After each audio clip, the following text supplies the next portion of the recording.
And we are live. Welcome to the Chat GPT fan club show. Just kidding. Just kidding. Don't worry. Everyone here's here. Don't. Man, for a moment, I was thinking I'm in the wrong StreamYard. Yeah, I know. It's like, how do we end up here?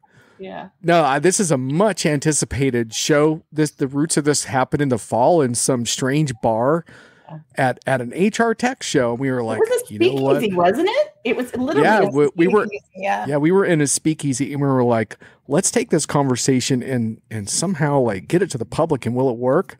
The only thing is we're all sober now, so maybe it wasn't such a good idea after all. But anyhow, this is our HR tech blowout show, and I'm so pleased to have three people that are amongst my go-to. I think we all have people in this industry that we trust for sanity checks and gut checks.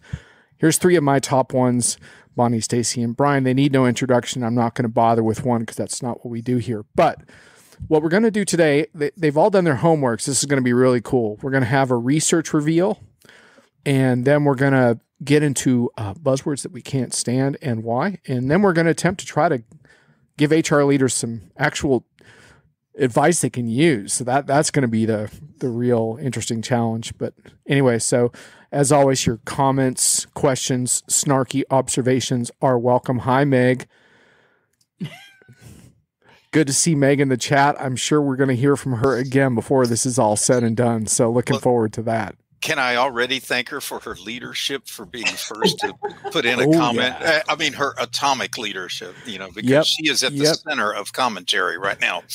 Indeed. I'm sure she will have no shortage of opinions as we go forward. So, yes, and I have a couple of hot topics from my inbox for you all. I'll see if I can stump you with those.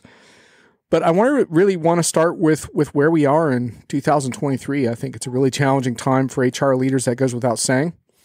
But what does the data show? So, all right, I'm just going to pick. Let's start with Stacy. Stacy, you do a ton of research in this area. Yeah.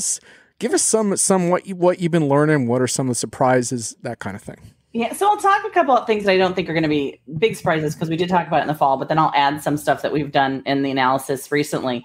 So one of the things we definitely found was that, we're in a moment where I think we're seeing payroll, time management flip. We were sort of last 5 or 6 years, we've seen a lot of core HRMSs flip as far as people who had something in place and now they were replacing it.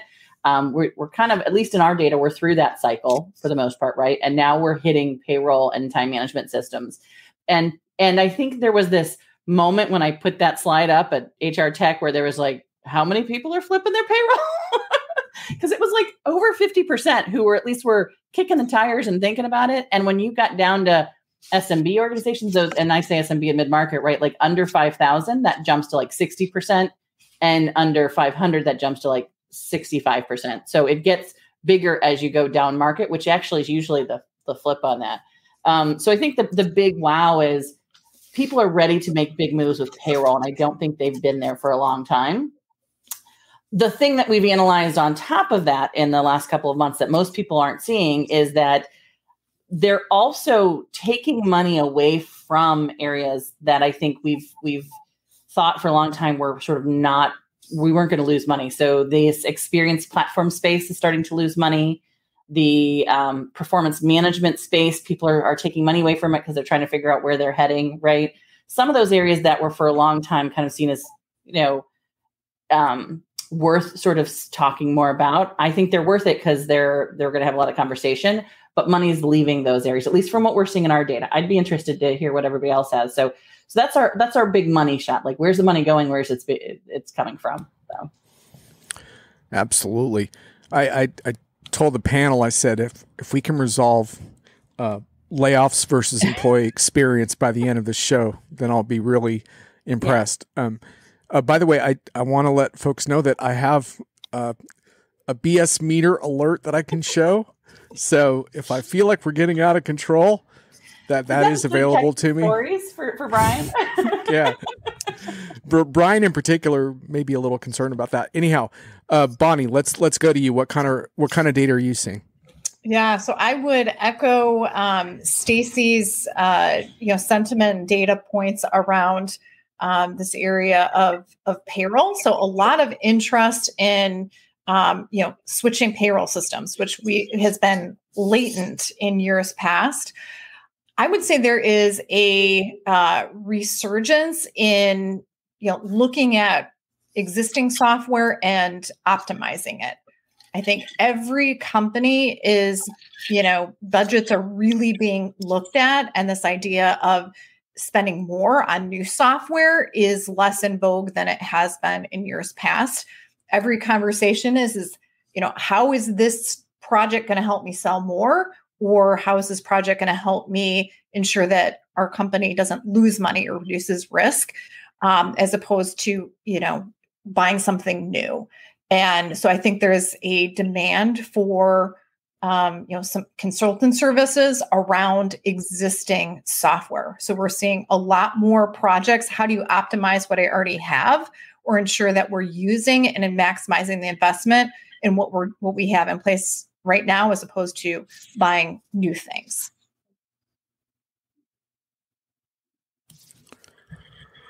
Brian, your thoughts? So I'll echo the last thing Bonnie brought up on the buyers are looking pretty, closely at these kind of expenditures.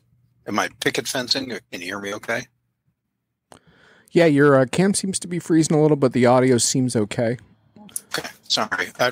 Everything's kind of going hinky up here.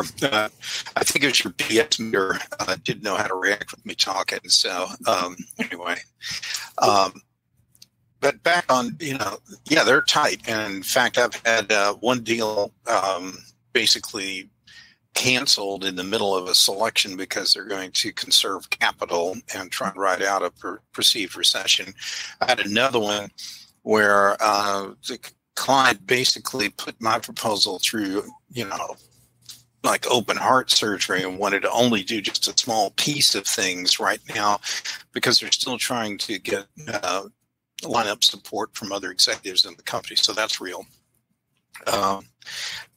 The other thing, though, that's going on, and nobody really likes to talk about it at HR shows, I don't have a whole lot of love for a lot of speakers at HR shows because they always come up with these fluffy, no-content topics, like engagement. It's not just for weddings anymore. Crap like that doesn't move the needle at all for my clients. And in fact, I use this pyramid all the time that starts off on the bottom at dysfunctional, moves up to functioning, then process excellent, then transformative or whatever at the top. And I ask clients to self-score themselves and tell me where they're at. And to this day, with all the progress that's being made with digitalization and everything else, a good 75% of them are still at the functioning level. I mean, yep. The HR stuff's getting done, but it's like sausage making and legislation. You don't want to peek behind the curtain and see how it's actually happening. It's a pretty scary kind of situation. And so the shame in all of this is that I'm not sure with all the new tech coming out that we're having the right conversation in a lot of places. It's really about how are you actually even going to get to become process excellent is the first challenge right there. And I don't know that we're making a lot of headway there. Yeah, and Brian, to your point, you've been a little bit of a buzzkill at events, asking vendors questions about payroll and finance integration. Yes, and this seems like this is actually it's like, oh crap, Brian's going to ask us about this again. Why have you been harping on that so much? It's still a major problem, and let's add to it. The other problem is we still don't have anything even close to what I'd call a global payroll solution. Yes, we have a lot of providers that have a network of in-country providers that are part of a solution, if you will, but it's an ungainly confederation kind of way of approaching solutions. So, yeah, I got a lot of frustrated clients who are looking for nirvana, and they're having to settle for something really quite a bit less. And sorry, I'm Debbie Downer on this point, but frankly, people want this stuff, and the vendors, instead of responding to these very practical, realistic kind of issues, we're still getting we're having somebody running off, creating an attaboy certificate application, for, an employee engagement module. So can I ask questions? Am I allowed to, John? Yeah. We're kind of opening up now, so you guys can start interrupting each other and ignoring me. Because is it even possible to get to a global payroll? That's the question, right? Like you said that we don't have a global payroll. And after sort of going through all this and looking at all the options, because country by country, everything's so different, can you get a global payroll? Is it feasible, do you think? I think we could do a whole lot better job of actually pulling the basic information together that goes through some standard interface that then could deal with some of these other systems and bring it back. But right now, we don't really have quite all the kind of timekeeping, record reporting, the integrations, the interfaces. We don't have a mechanism to keep it all working right. There's a few vendors that can actually sit in between, but either their cost structure is tough, or it's hard for clients to make corrections. And if there ever was an application that's just chock-a-block full of people, correcting time reports or correcting the expense entries, after the payroll's already been run, and then how all that eventually gets fed to the general ledger, and then they got to go back in there and do brain surgery trying to straighten out the journal entries that got all screwed up or corrupted when the time entry was changed kind of post facto. So there's the administration around that, I think, is what needs to get addressed. I agree to your point, though. There's so much variability in payroll. We'll all be dead and buried. Well, I will be certainly before you guys, but before we ever get this kind of thing fixed. I see Meg's bringing the atomic leadership. Okay, I can't comment back to anybody on the comments, but I'm loving what we're getting there. Yeah, I expect the comment thread to heat up. Folks, please press the panelists with your HR hot button issues. Let's see if we can stump these folks.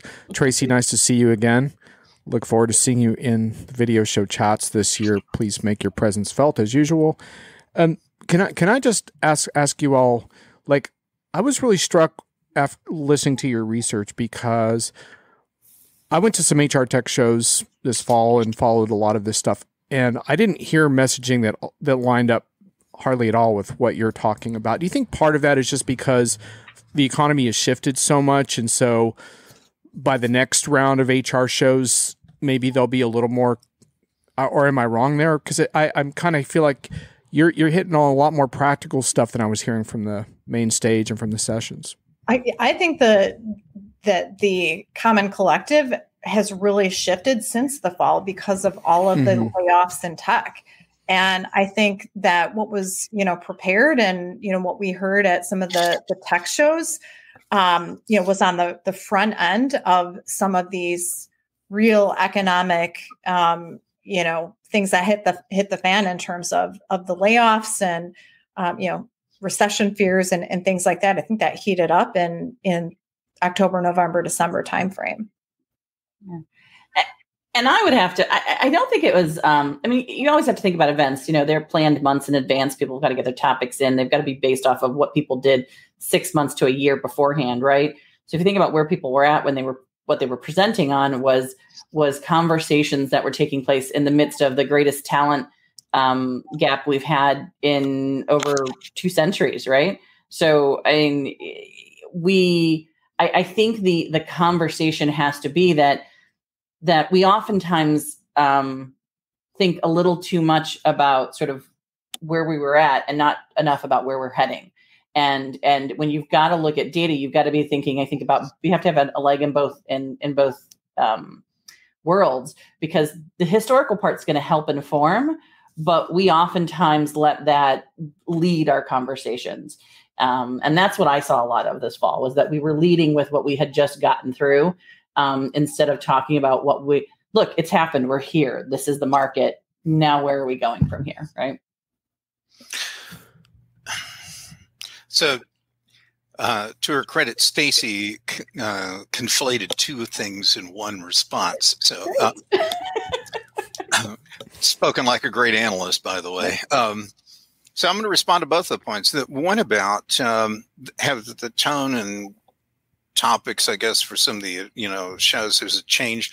I will tell you, the last show I was at about a week ago did not have a marching band. So apparently the tightening economy is having an effect on the user conferences. I see John's going to write that down. But was there at least like a piccolo player or something? Or no, they just dispensed with. They did have the the ubiquitous DJ in the corner off on the far stage right. You can't escape that. That's just there to make sure your eardrums are bleeding before the first speaker comes up on stage. But the other thing Stacy alluded to was this thing about we were coming off this deal of trying to find talent, one of the toughest labor markets when we're out there.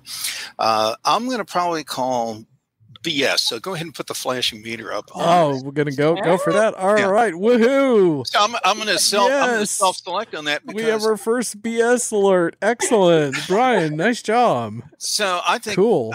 I'm appalled at how little originality a lot of clients put into when it comes to figuring out how they're going to find this talent. And I'll give you a good example. Corporate accounting organizations for decades, when they're looking for new people to bring into corporate accounting, what do they always insist? Everybody has to have like Big Four experience. That's it. Now, Big Four companies complain they can't get talent because they're running out of college graduates but will they ever go look at corporate accounting people? And the answer is no. So you got two parties that change with the speed of the tectonic plates moving on the earth.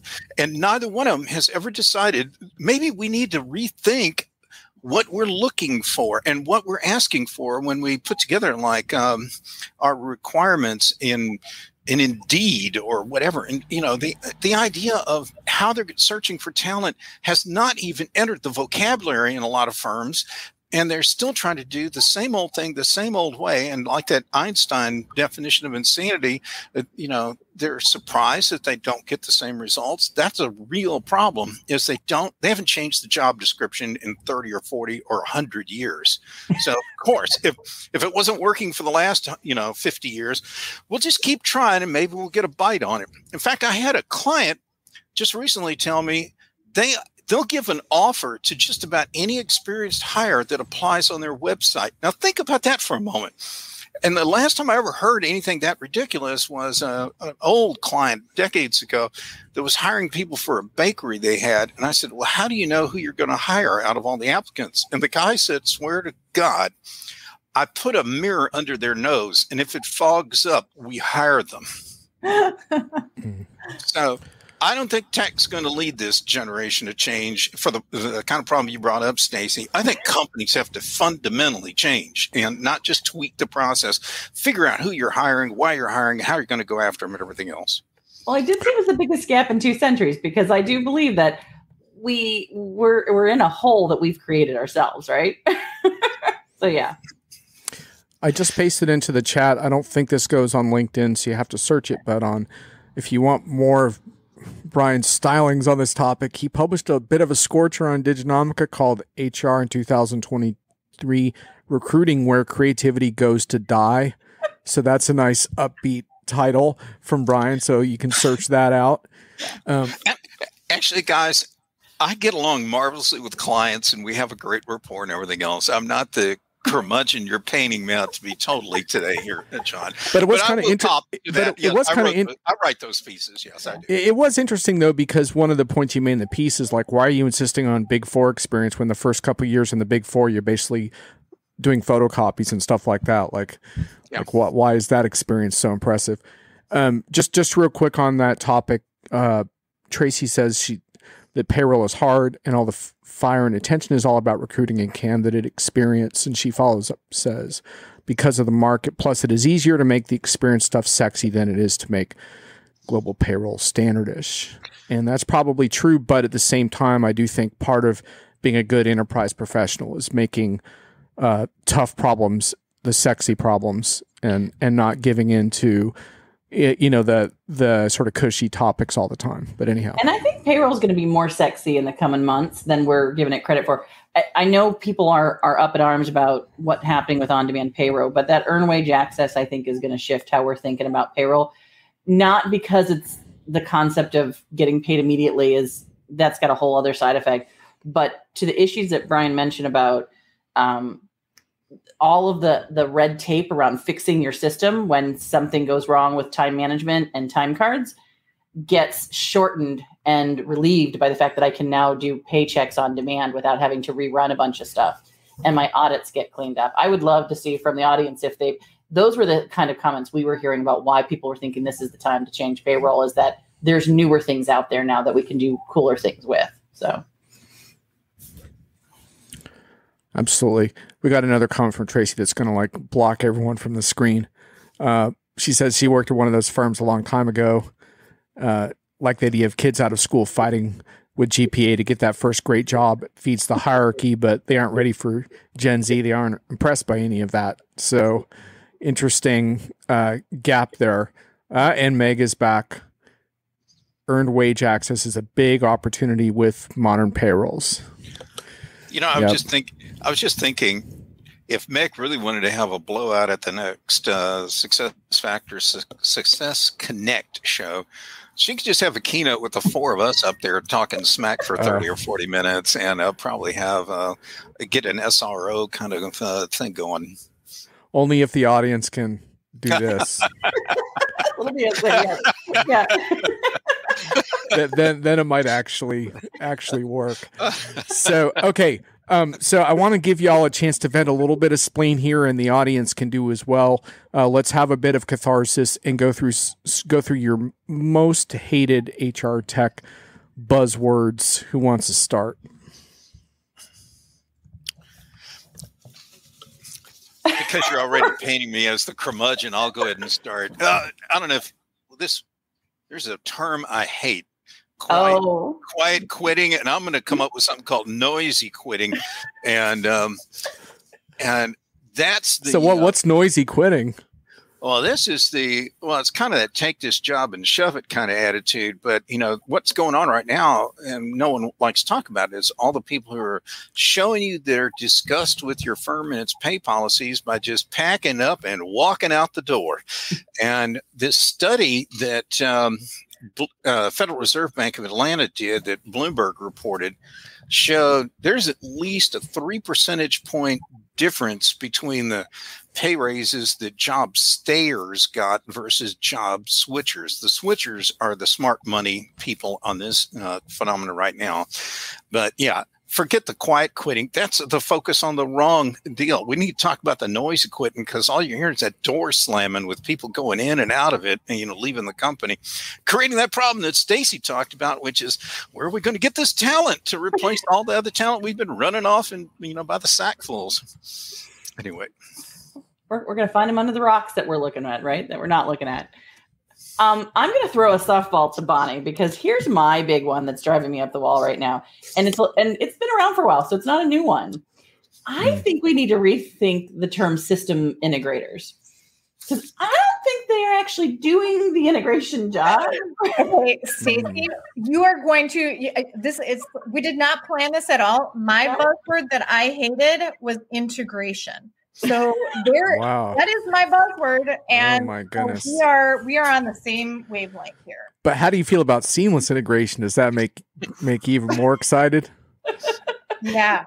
Seamless integration, which basically means that the two systems can be on the same browser, right? Yeah, exactly. We know that defined integration. If two companies have had a handshake, I'm integrated with them. Yeah. I mean, that is how the things are being defined at this point. The whole idea of standard integration, you can also interchange that with seamless. It can mean anything. It could mean I just had dinner with a sales rep at another company. I'm integrated with them. It was mentioned. So I told on stage that about 25% of our comments mentioned nickel and diming or cost cutting or things were costing too much. We did account for integration being a problem, like in the why my system doesn't meet my business needs.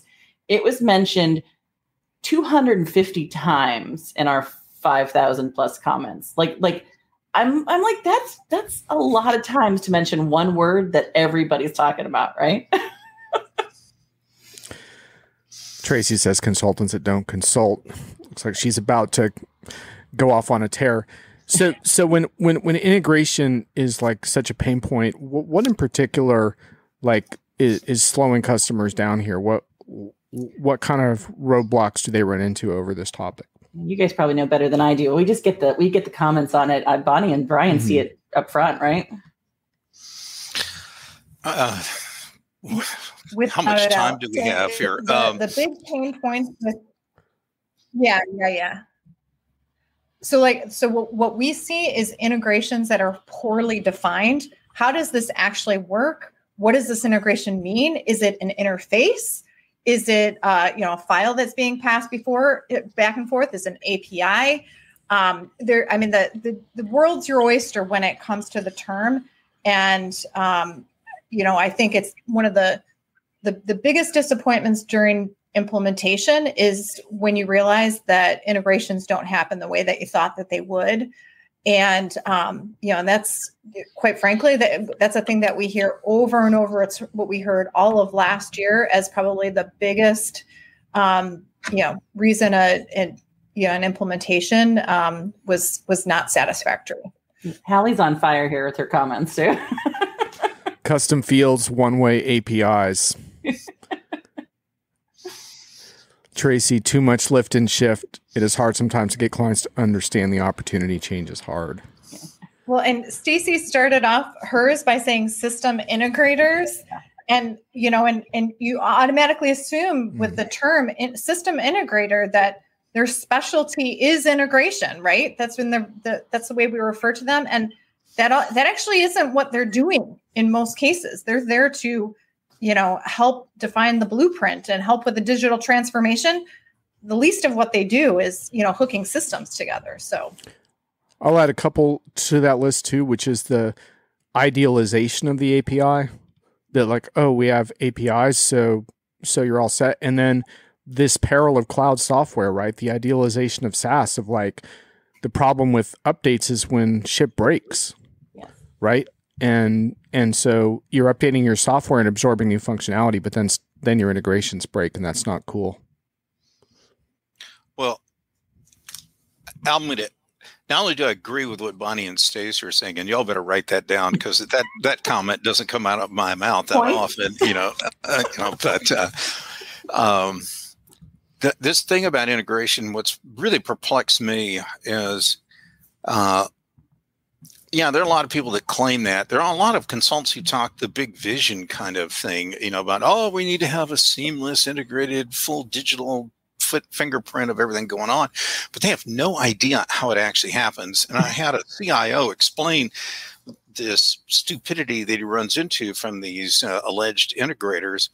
He was saying that what a lot of them don't understand is they grew up on smartphones, and they think that if you build an app on a smartphone, that magically somehow it just got integrated to some back-end system. And they have no idea how that happens. Their concept of knowing, is this a one-way or a two-way integration? Is it real-time, async, synchronous? What is it going to do? And how do you translate something like off the smartphone? How does it eventually get edited and validated before it ever gets to post on some kind of production database in some monster server? They have no idea about the plumbing. And the corollary is hiring an integrator that doesn't have the plumbing skill. It's like hiring an architect to necessarily do automotive repair. I mean, they may be highly skilled, but they don't know squat about what makes an internal, combustion engine work.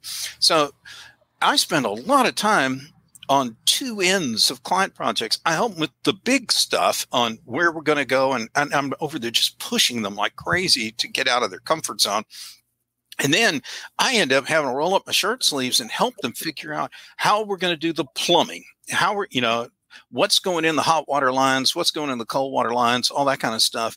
And how's it going to work? What's going to get connected? And I'm the only one I ever see put in like RFPs, like these are the specific integrations that we're going to need. And I know it drives clients nuts when I'm bugging them like, no, I need to know all of the applications. I need to know all of the best of breed things. I need to know all of the mobile apps. And if you really want to see something wild, talk to somebody who does campus recruiting, because what you have to think about is there's an entire other ecosystem of, I call them the arms. It's what the students have access to, all of their databases. They've got they talk to their tribe of people. They're using TikTok, Instagram, and all this other stuff. And HR departments have never even bothered to find out, what do candidates really say about us on social media? And when how many candidates are posting your interview questions or answers, the best answers to your interview stuff? And they don't know. They really don't know. So we've got an arms race of technology. And if you can't solve the internal problems with the integrations, I guarantee you have no clue how to deal with all the stuff that's happening outside of the firm and all the information that's being passed around by all these, issues out there. And Tracy, you're a woman after my heart. I've liked all your comments, and you're absolutely right. The campus stuff is absolutely no joke. Oh, her best though is there is no glitter and unicorn solution. Come on now. Yeah, we're gonna get to that one in a sec. Meg says integration woe, the implications of scale. What works in a single record won't necessarily work at scale. And then Tracy's saying sometimes when clients don't understand that little changes can break an integration, they make changes, manage templates, and are surprised they just broke it. There is no glitter and unicorn solution. Oh, come on, Tracy. I thought I saw a unicorn in my email inbox just recently, which brings me to my little contribution to our hype conversation. Some emails that I get, I guess they just take a little piece of my soul, and I can never get it back. And the headline for this one that threw me into a tailspin, I'm going to read this subject header to you. Ready for this one? AI-based games foster inclusion, which undeniably improves employee retention. Out. So anyway, as far as unicorns and magic bullets are concerned, it looks like AI-based games are what's going to keep employees engaged and retained. So Brian, you wrote that column recently about how you engage employees. It's not about salary. You're so right. It's about AI games. No comment. Well, although I will say that if you tie that AI game to a really funny TikTok about your boss, it'll engage a lot of people. To Brian's comment. We're seeing. Yeah, exactly. I just think it's so, I mean, what the I mean, so like, I understand the gamification concept, but why does it have to be AI games? Like, what the hell are you talking about AI games? Speaking of AI games, Brian, I was expecting you to throw ChatGPT for HR under the bus during this segment. So am I preempting you a little bit? I mean, yeah, I'd love to. I'd really love to push it, but I got to stay on that one stupid story you just brought up. Okay. I know I shared this with you, but just because somebody can put all those buzzwords like your AI, in recruiting and everything together into a sentence or a press release doesn't necessarily mean that anyone should give it any credence. Just like that story I shared with you, the marketing pitch of someone wanted to sell me backup software for my Valentine's Day gift to my wife. Like, why that anybody thinks that has anything to do with Valentine's Day? It's just clearly one of those things. Just because somebody could put two things together in a press release doesn't make it right. And wait, you didn't try giving backup software to your wife? I was hoping to hear a report, progress report on that. The only kind of carbon-based anything my wife would want would be in a diamond, not a piece of backup software for a laptop or whatever, So no, not interested in that. Not going there. Chat GPT, one terribly overhyped kind of technology, and we're still riding the uphill hypotron, waiting to get to the, finish its acceleration cycle. And then we're going to hit the, what is it? The trough of the valley of despair. It's coming, the trough of disillusionment. Yep. We know that's coming. And then eventually we'll get to, what do they call that? The plateau of optimization. The plateau of productivity. Yeah. Oh, productivity. Okay. So, yeah. Yeah. And the thing that just makes me cringe is opening the inbox in the morning. And because to your point, John, I know there's going to be some PR person who couldn't even spell Chat GPT, and now has decided it's going to be the anchor for every press release they want to send me. And I just got to sit there, open up Outlook, and just start hitting delete, because this stuff is just it's not ready for prime time. So let me take a different take on the Chat GPT conversation, because I think I agree with you that it's a lot of BS out there in the market. Feel free to put the BS up. But I've been watching some of the threads on the conversations, and the most interesting comments are the people who are using it are not using it for what you're talking about, their PR and their press and to write their term paper and whatever else, but are using it as an aggregator of what's out in the market. Don't you dare be laughing at my BS. No, I'm laughing at Meg Bear's comment. Anyway. Oh man! Oh, we need ChatGPT. Oh, it absolutely will be in the trapezoid. Yep. I like that very much. But on a serious note, I do think that we're going to see this technology similar to, like, if we're trying to compare it to like iPhones, and when they first came out was like, can you make a good phone call on it? It had nothing to do with making a good phone call on it. It was what that technology did underneath and to bring all the applications. I think it's going to be more of a search technology, more of an aggregator than it is this replacement of people writing. That's my take on it. But I'd love to hear anybody else's comment on that. Well, so one of my friends from college is prominently involved in this debate. His name's Gary Marcus. I've been spending some back channel time with him, and I'm actually sort of becoming a freelance data scientist only so I can debunk some of this crap. And I don't think you're wrong about that. And in fact, enterprise search is somewhat of an interesting potential use case. But I do disagree profoundly that it's a consumer search tool because of its inability to tell truth from fiction. It's dumb. It doesn't understand the difference. And so the data sets for consumer search are too big. I mean, look at the New York Times story today about this ridiculous 2-hour conversation this reporter had with the Bing chatbot. They started questioning his marriage and stuff like that. It just doesn't. It's just completely useless for consumer search. I think for enterprise search, there may be some potential. At the moment, ChatGPT doesn't have that information, so it has to evolve to the point where you could ingest company-specific information. But I could actually see that maybe being somewhat useful. I think the thing that I just would want to get across from my research is that this notion that, it's going to keep getting better and better, that's part of the collective delusion right now. This is not going to keep getting better and better. This is essentially one form of deep learning that is about to hit a wall. It's already been trained on the whole internet. There's no more data to give it to make it any smarter than it is. It's a dumb bot. Hello. But as such, it's still a useful productivity tool in certain contexts. It's just that people are just think, oh my God, in 2 years, what's it going to be if it's so amazing now? It's like, no, it's not going to get any better. And I mean, look, they're working on trying to fix some of the guardrails, but even that, like some of the stuff it spews out is incredibly full of hate and invective because, like I said, it's a dumb bot. It doesn't understand what it's saying. So, whatever.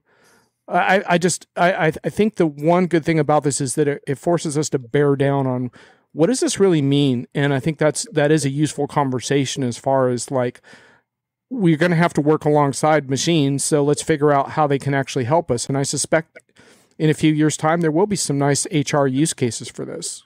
So I'm going to give a positive for ChatGPT. And I'll tell you how I'm using this that I found extremely beneficial. So I'm looking at tons of customer feedback that was written in text-based form. And I have to synthesize, 1,000 different various comments about a topic. So I've actually used it where I've talked to ChatGPT, said, here's the comments that I need to synthesize. And I've read each one of those individually. But what that ChatGPT did was take all of the themes that I didn't necessarily see through my read through it and very systematically put those together.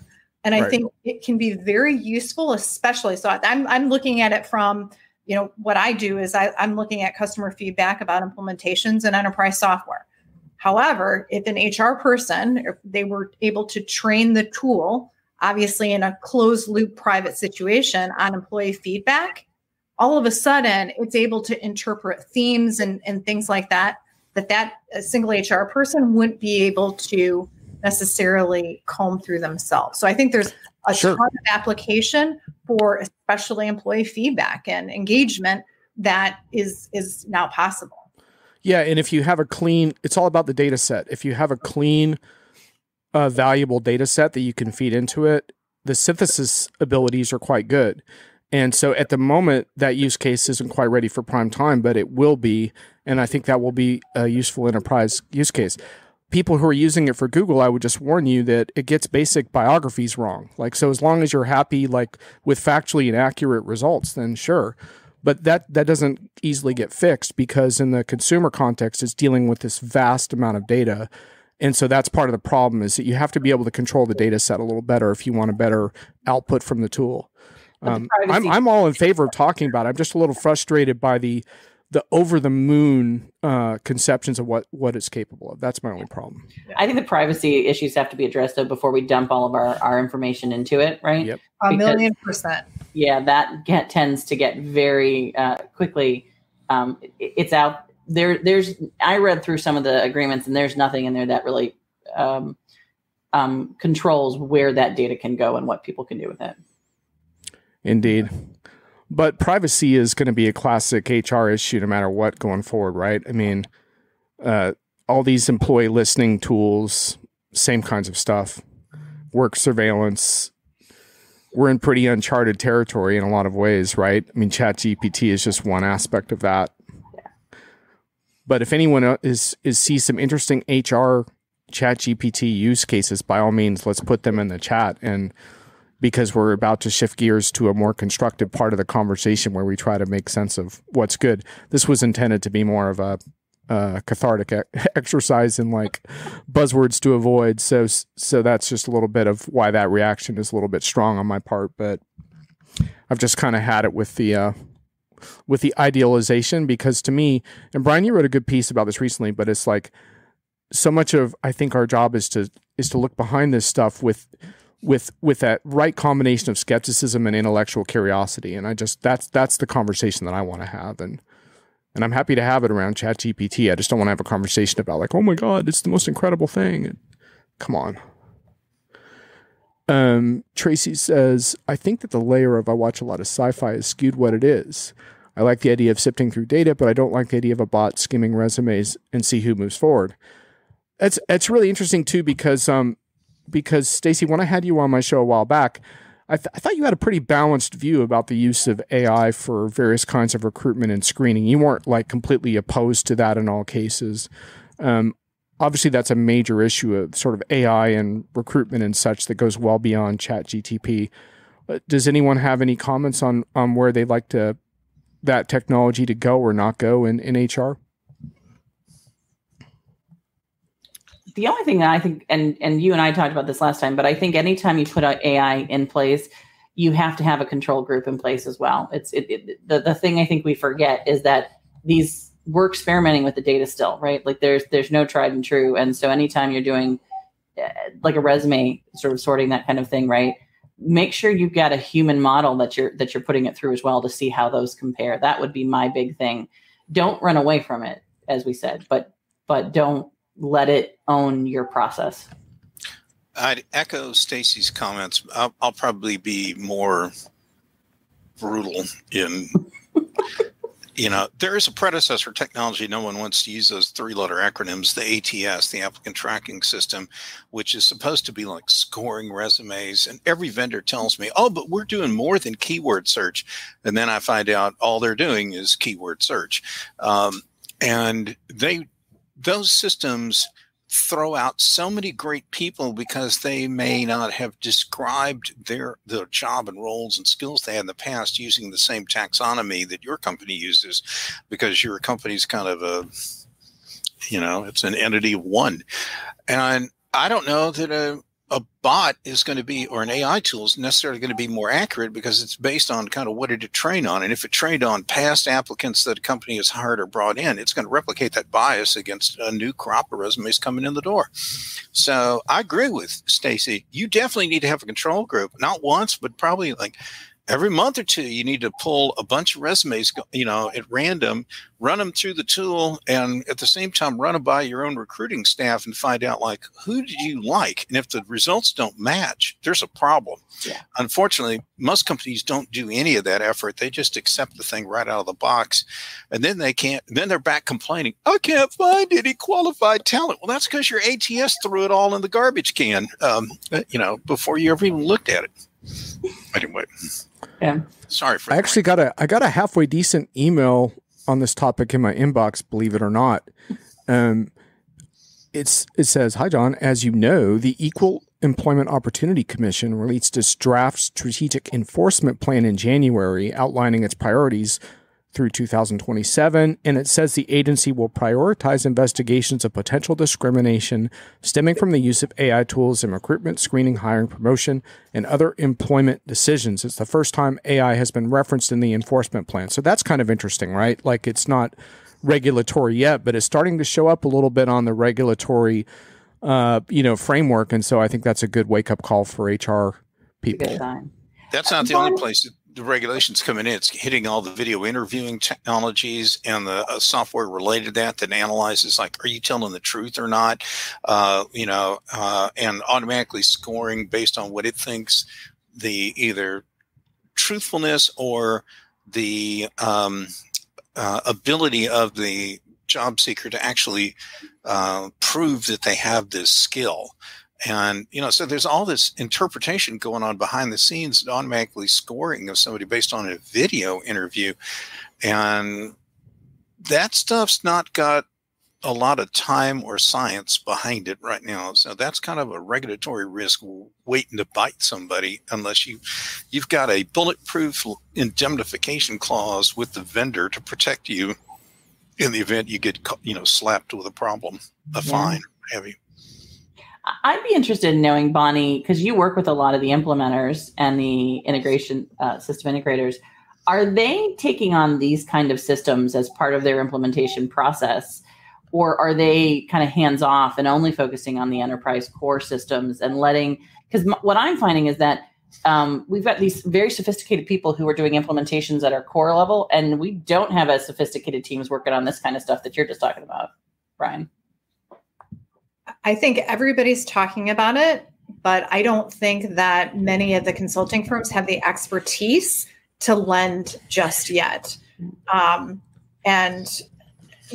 think it's an area that, is a very specific domain that I think that the SIs would love to have a service around it, and they have, folks who could implement that type of thing, but don't today. There's not a lot of people with that expertise out there today. It's expensive. Yeah. Wow. So you're saying those 3 years I spent installing Tesseract in the early 90s don't count? Well, you could apply for some jobs and find out, Brian. I know you've done that in the past with very mixed results. I'll never forget 2008.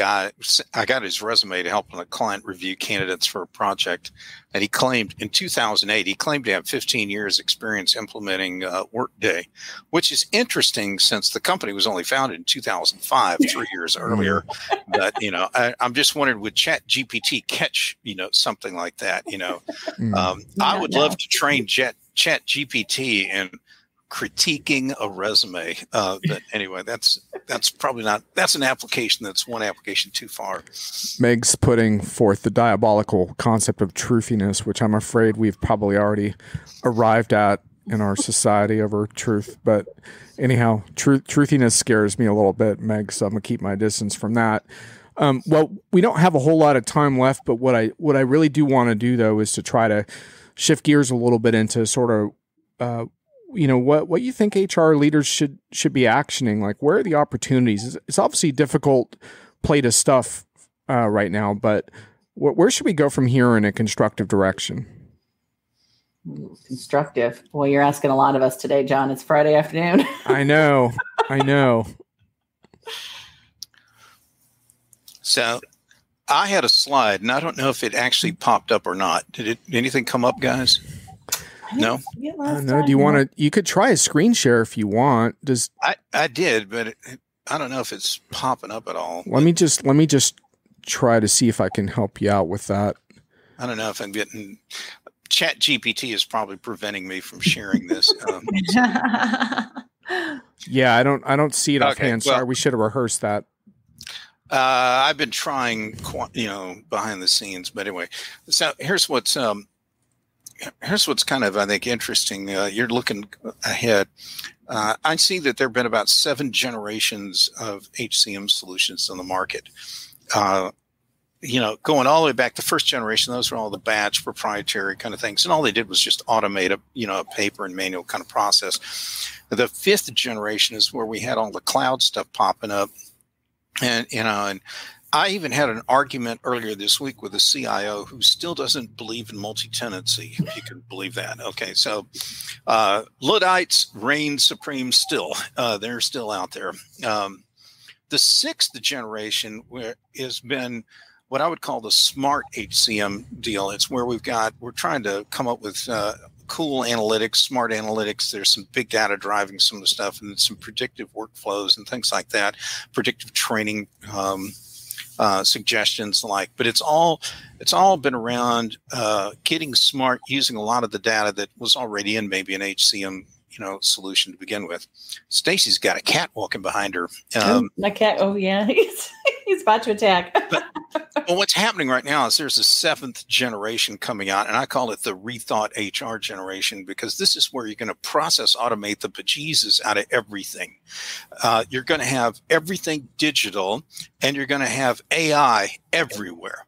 And if you show me a piece of paper or a spreadsheet or some SharePoint folder or whatever, then I know you're not at the 7th generation yet. And one of the things that has to be there in the 7th generation is everything damn well better be integrated, because we can't have these breaks and gaps where stuff falls off and then we got to go build a special schedule in Excel, and then we got to write another spreadsheet to make sure we can reconcile all the data and entries and everything else.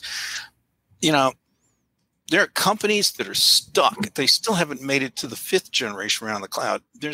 Most of them still haven't finished out the 6th generation about creating a smart kind of world with a lot of intelligence that is picking up out of the information.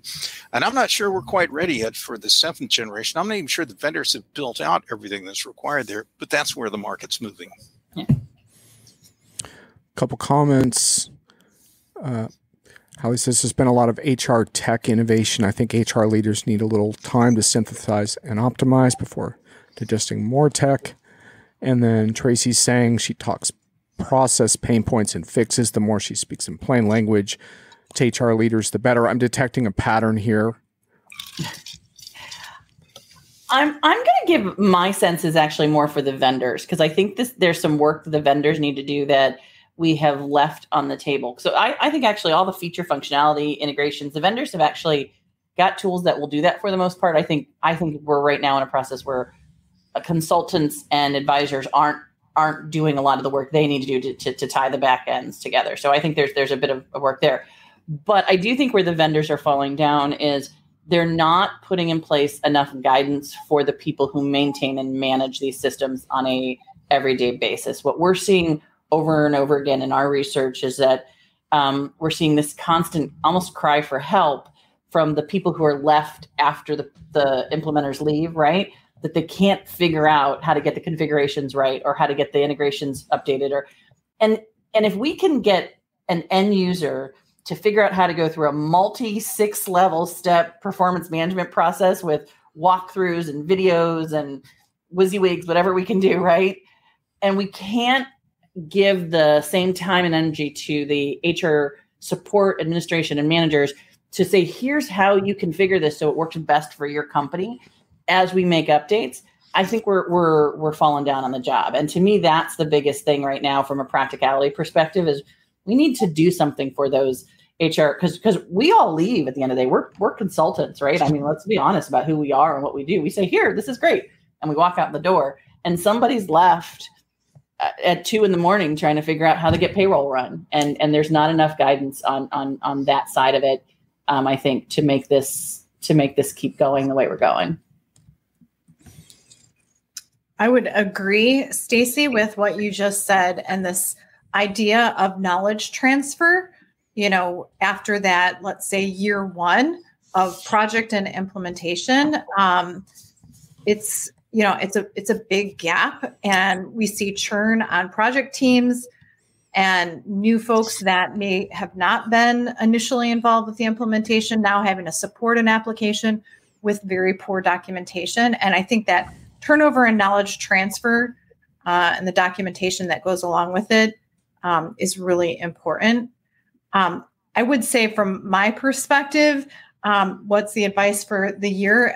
Also, this would be going to the vendors and the service providers as well. And that would be, sell what you have today and not this future promise of of AI for HR, Chat GPT or whatever. I think it's the big buzzword. It'll get a lot of initial attention.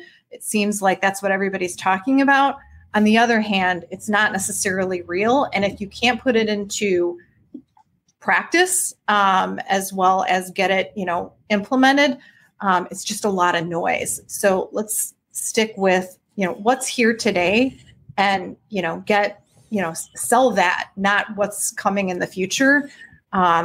Because, so much of that is just vaporware anyways. If I could throw one quick one in. Yeah, sure, Brian. The other thing I think we got to watch out for is we got to look at this industry in a new light, because there's so much private equity that's moved into the HCM space. Mm-hmm. And those owners have a very different idea of direction where they want to take these companies. And all that has a tremendous impact on the existing customers and the customers to come. They've got, it's great that some of them could put a nice, tight financial discipline on companies, but they change executives all the time. They kind of put stress on my clients, because the clients are always trying to figure out where we're going to go now. There's been another material change of control, or the PE firm sold it out. And there's also the activist shareholders are agitating in a couple of big companies too. So there's a bunch of stuff on the externality kind of wave front that I think has got to be looked at as well. I just want to say that while I can be a little bit rough on vendors around like what I see at shows versus what I think is real, one thing that I really did like this fall is I saw an advance in employee listening frameworks, and this is one area where I think sometimes vendors may be a little ahead of customers, but not necessarily in a bad way, where the ability to kind of take employee sentiment, take the pulse of your employees on a more regular basis and take action around that, rather than this more static approach where once a year you might have a performance review or what have you. Like, I'm encouraged by some of those things, and I liked what I heard from a couple of customers on that, though I really want to do more due diligence on, because I think it's a culture thing, right? Like, even if the technology is there, it doesn't mean that it's easy to suddenly start listening to your employees, right? Because ultimately you're going to get called out if you're hypocritical in your policies. Then more frequent listening is just going to increase the disillusionment. But I'm encouraged that some of the tools for that are developing. And I pressed some questions on that as far as things like, well, what about a bad manager, for example? Because I know, Brian, you've brought that up a lot, and it's a really good question. Like, how do you get out from under a bad manager? And some of these vendors have some pretty decent, interesting answers around how anonymized feedback can be incorporated and such to try to identify that a little more often. So I don't think it's a utopian situation with that, but I like those tools, and I'm interested in how they can be implemented in the future. So that was one thing I took from my fall HR tech shows. Listening is definitely one of the things that we're seeing people are interested in. It's different from the experience platform. It gets tied a lot to the experience platform, but I think it's a different dialogue. So it's interesting to see that you're seeing it too, John. I think there's potential there, is all I'm saying. But I do think the tools in the wrong culture, the tools aren't going to work. They're not going to help at all. It's just going to accelerate the doom and gloom rather than improve it. So we shall see. Folks in the chat, we are just about going to wrap. So now's the time to get your final questions or shots in for these lovely panelists. My cat's back there saying it's dinner time, John. He's very upset with you. I'm going to open the door. Yeah. I think you need to flash the BS meter up some more. Maybe that'll get the last comments coming in. Yeah, exactly. Well, we can do it one more time if you missed it earlier.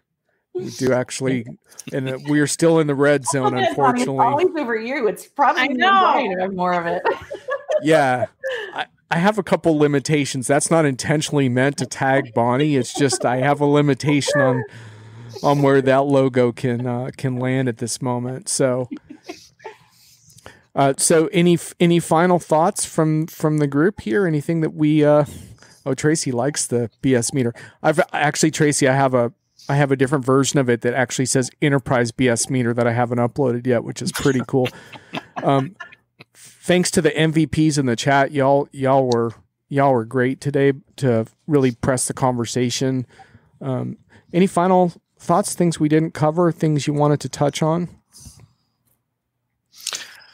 Well, for what it's worth, Meg gets an atomic leadership thanks from me just because she made me bust up laughing in the middle of this whole thing. So thank you for that. I usually try to do that to other people on their podcast or whatever. But good job, Meg. Meg got a couple of good hits in there. I was very surprised that we didn't get any armadillo stories or anything, Brian. So I'm expecting him next time. All right. Yeah.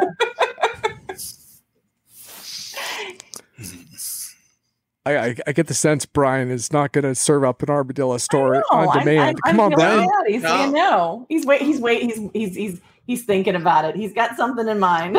Yeah, it's cooking. Any sneak previews of coming research or events we should be aware of? Anything we should be tracking? Yeah. There's there are a couple events coming up, right? We got the virtual HR Tech conference that's coming up in a few weeks. Mm-hmm. So I think some of us are going to be attending some of that as analysts. I know there's an Unleash event. I don't know how many people will be attending that. I don't think I'm going to be able to make that. Anybody else is going to be at the ADP meeting of the minds? I think there's some people who I know our director of research is going to that. Where else we can see each other? Well, I definitely run in some little bit different circles, but I'll hit some of the same vendors you guys, and always look forward to seeing y'all with the shows. But I know I'm coming up off the top of my head. I got to go to OneStream Planful. I'm doing a deal with Soho, and who else? It's amazing to me, depending on the PR person, they either think I'm a finance person or an HR person. So, I've got this schizophrenic travel schedule in front of me. Bonnie, where are we going to see you next? I will likely be at the meeting of the minds, and my shows are really, balanced out in the summer and fall. So, for sure, coming up. Well, if you see one of us at shows and you haven't met, don't hesitate to come up and introduce. I think we get smarter through these conversations, so thanks to all of you who participated. And I hope we lived up to your expectations from a bar, speakeasy bar in Vegas, to live virtual stream. Thank you for allowing me to debut my BS meter. Nothing personal, but I did need to try it out. Thanks all. Have a great night. Thanks, guys. Bye. Later. Bye, everybody.